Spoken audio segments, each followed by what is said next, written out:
નમસ્કાર ભક્ત મિત્રો, આજે હું જે ભજન લઈને આવી છું એ ગીતાજીના 18 અધ્યાયનું ભજન છે. આ ભજન શ્રાદ્ધ પક્ષની અમાસના દિવસે ગાવાનું ખૂબ જ મહિમા રહેલું છે. તો ભક્ત મિત્રો, ચાલો આપણે બધા સાથે ગાઈએ.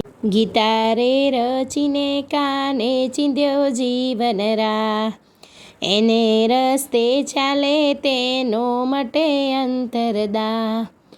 પહેલે રે અધ્યાય અર્જુન સામે લડવા જાય, ધર્મની રક્ષાને કાજે બાંધવ હણવા જાય. સગાવાલા દેખી એના હામ ઢૂલ થાય, નથી રે લડવું રે કહી શસ્ત્રો હેઠા થાય. બીજે રે અધ્યાય કર્મમાં કુશળતાની વાત, જન્મ અને મૃત્યુ સખા નથી તારે હાથ.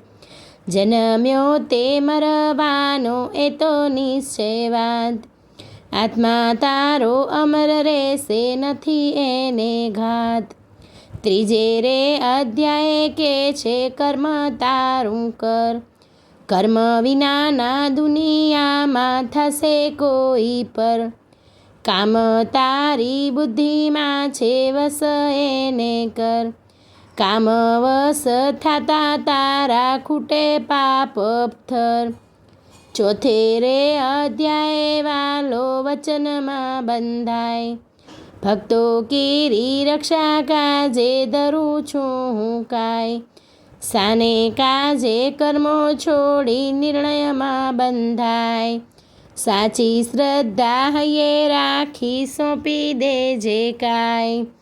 પાંચમે અધ્યાય કે છે ભોગવીને ત્યાગ, દ્વેષ તારા છોડી દેજે રાગ. કર્મો તારું જીવન છે તું એનાથી ના ભાગ, પાપ પુણ્ય છોડી તારા યોગમાં તું લાગ. છઠ્ઠે રે અધ્યાય કૃષ્ણ સમજાવે સંન્યાસ, સુખ અને દુઃખ કેરા છોડી દેજે ન્યાસ. સંકલ્પોથી પર થઈ કર મનને તું વશ, કર્મ તારી સાથે રહીને કાઢી લેશે કસ. સાતમે અધ્યાય કે છે ભક્તિ મારી કર, રાગ દ્વેષ છોડીને તું શ્રદ્ધા પાકી કર. સર્વે ભક્તોમાં મારો જ્ઞાની રહેશે પર, જેવા રૂપને ભજે તેને થાય તેવા દર્શન. આઠમે અધ્યાય કાનો કે છે બ્રહ્મની વાત, અહમ તારો ત્યાગી મને પામી લે સાક્ષાત. જીવન આખું રટ એને પ્રભુ તારી તાત, અંતકાળે આવી મળશે વાલોજી સાક્ષાત. નવમે અધ્યાય બતાવે કણ કણમાં વાસ, મારી રે માયાથી સગળે કીધો મેં નિવાસ. જલ સ્થળ જળ ચેતન સર્વે મારો ભાસ, ભક્તો કેરા યોગક્ષેમ સદા મારી પાસ. દસમે અધ્યાય કે છે જગ મારું રૂપ, જે તને શ્રેષ્ઠ દિશે તેમાં મારું રૂપ. સારી એ સૃષ્ટિમાં અર્જુન થયો છું હું ભૂપ, કર્મો કર્યા શક્તિ છોડી પામીશ મારું રૂપ. 11મે અધ્યાય આપે વિરાટ સ્વરૂપ, તેજોમય કાંતિ એની અદભૂત રૂપ. સારી સૃષ્ટિ દેહમાંથી દિશે છે અનુપ, સારા જગમાં વ્યાપેલી છે મારી તેજભૂપ. 12મે અધ્યાય કે છે ભક્તિ કેરી વાત, કર્મો તારા અર્પણ કરી બુદ્ધિ તારી આપ.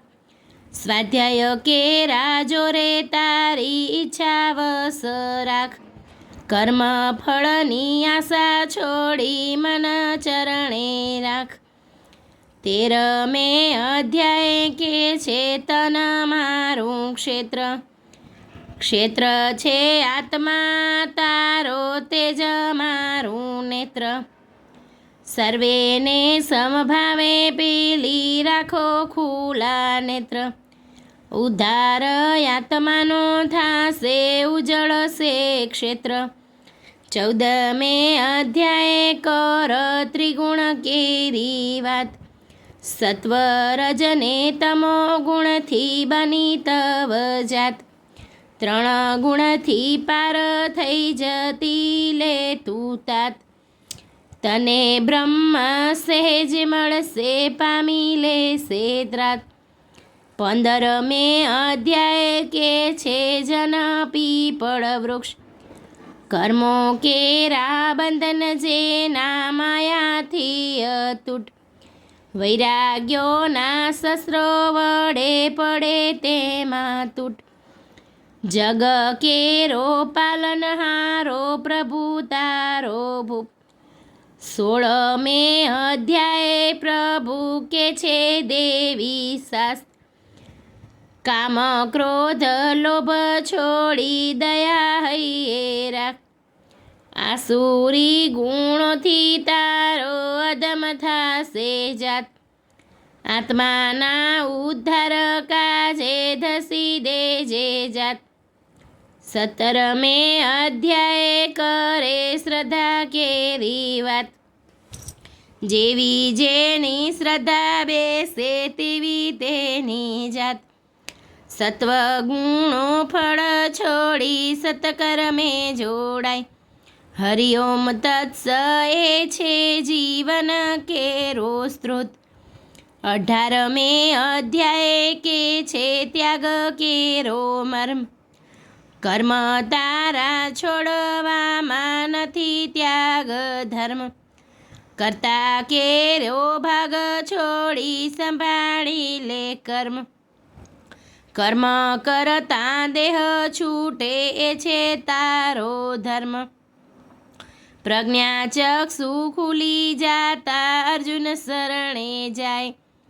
મોહ કેરા પડળ તૂટ્યા સામે લડવા જાય.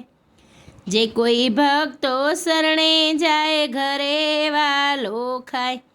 નંદી તો રે શરણે આવી સ્વીકારે લે ધાય. ધન્યવાદ ભક્ત મિત્રો. જો આપ લોકોને વિડીયો ગમ્યો હોય તો લાઈક કરજો, ચેનલને સબસ્ક્રાઈબ કરજો અને બેલ આઇકન દબાવવાનું ભૂલતા નહીં.